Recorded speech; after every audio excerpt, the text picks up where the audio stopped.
दो तीन चीजें हैं। एक तो खान साहब के बयानात से मैंने शुरू करना था, जो कल से वो दे रहे हैं, बड़े मुतनाज़ा और कंडेमेबल बयानात हैं वो।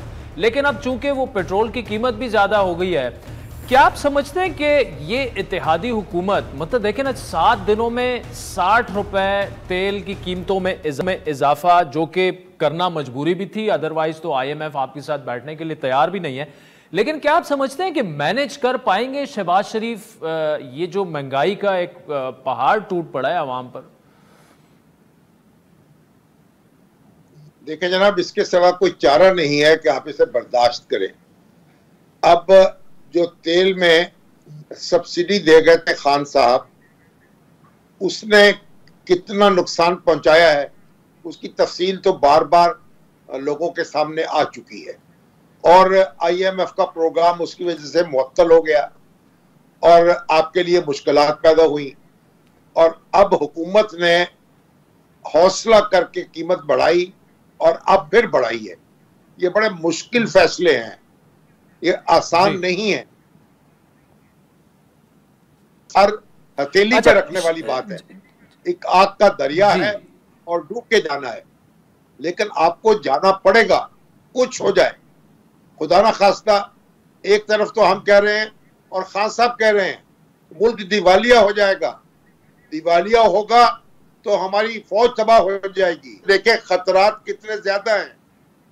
और अब ये जो तेल की कीमतें जो है बढ़ाना, जो अल्लाह से दुआ करनी चाहिए किसी तरीके से ये जंग रुक जाए, यूक्रेन की और रूस की, और कीमतें एतदाल पे आ जाएं, और तेल की कीमतें जो आसमान को छू रही हैं अल्लाह करे वापस आ जाएं, तो हम सुख का सांस ले सकेंगे।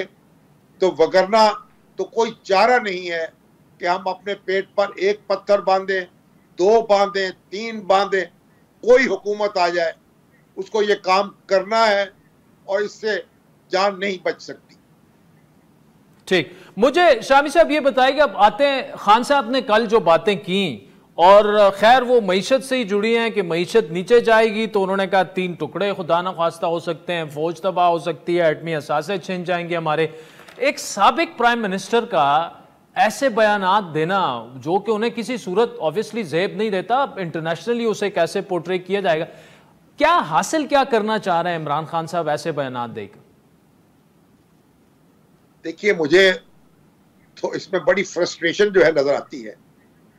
वो जो सोचा था उन्होंने, जब उनका इख्तिदार छिना तो जो उन्होंने प्लान किया था, उनका ख्याल था जो जलसे जब उन्होंने किए, उनकी पजीराई हुई, तो उनका ख्याल था पूरी कौम सड़कों पर निकल आएगी, लाखों अफराद इस्लामाबाद में जमा हो जाएंगे और हुकूमत के घुटने जो हैं वो उसको घुटने टेकने पर मजबूर कर देंगे।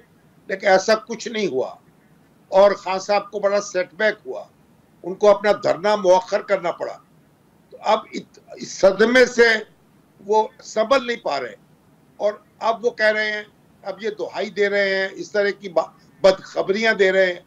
ये सारे जो, अगर ये वार्निंग है तो ये वार्निंग दुरुस्त है, लेकिन इसमें आपका कितना हिस्सा है, इस पे तो गौर करें ना। जो शख्स है जी सारी इस जिम्मेदारी में शरीक है, वो सवाल उठा रहा है। तो भाई अगर खतरा है, इकोनॉमी जो है वो सही रुख पे नहीं जा रही, महंगाई ज्यादा हो रही है, डिफॉल्ट हो सकता है, तो फिर सारे लोग सर जोड़ के बैठ जाए ना। अगर सैलाब आ रहा हो, अगर आग लग रही हो और मोहल्ला जो है उससे मुतासर हो रहा हो, तो मोहल्ले वाले सर जोड़ के बैठते हैं ना, मिलकर उसका मुकाबला करते हैं, बूंद बूंद पानी लेके आते हैं। ये नहीं कहते कि इस शख्स को निकालो और मुझे इसकी जगह बैठा दो तो फिर सारा मामला ठीक हो जाएगा।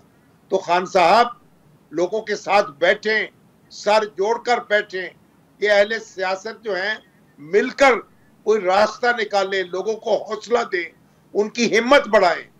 करने का काम तो ये है। ठीक, अच्छा शामी साहब, क्या अब जो सिचुएशन बन रही है उसमें खान साहब तो सड़कों से अब वापस अपने घर तो आएंगे नहीं।